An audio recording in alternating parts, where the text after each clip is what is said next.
Ngayon ay ganito naman ang gawin natin sa ating ampalaya at itlog. Tilang dahil hinalo ko na sa pakbit ang aking kalahati nito. Alam nyo na ba yung aking lulutuin? Tara, samahan nyo ako. Mayroon ako dito ang 2 egg.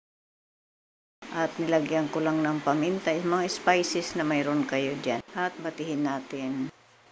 I-scramble egg natin, piprito natin to siya.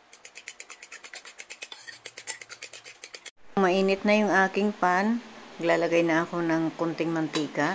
I-spread lang natin para makot ang lahat ng area. At ilalagay ko na yung aking egg, scramble egg.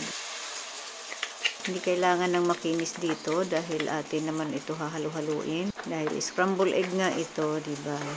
At pagkaluto nito, atin nang i-set aside.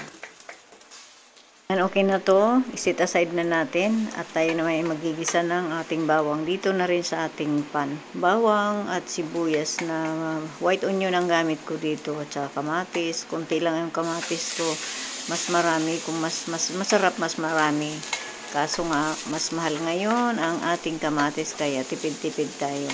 Ayan, ilagay ko na yung aking frozen na corned beef na may patatas na yan.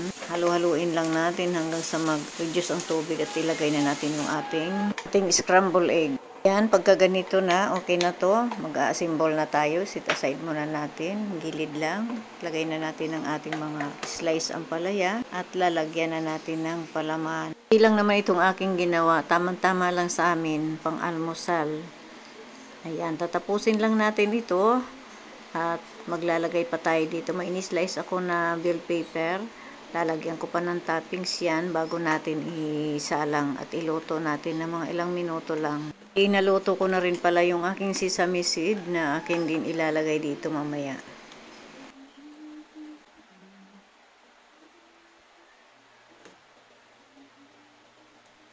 Takpan muna natin at lulutuin natin ng mga 3 to 4 minutes lang. Huwag naman natin i-overcook. Ayan, katulad niyan, okay na yan. Crunchy pa rin ang ating ampalaya dyan. At dyan, okay na yan. Luto na. Ayan, ready to serve na. Mga kagiliw, ang sarap niyan. Lagyan ko lang ng sesame seed. Siguradong luto na yung ating sesame seed. At ayan na nga, nakaserve na. Ayan, pasensya na yung mga naartihan sa amin, mga pinaggagawa. Dati naman daw hindi kami ganito magluto. Pero kami kasi ngayon ay content creator. Ito ang gusto ng amo namin, maging creative kami. So, ayan, kung kaya namin i-create, create. Ayan, hanggang dito na lang. Maraming salamat sa panonood ninyo. Bye-bye!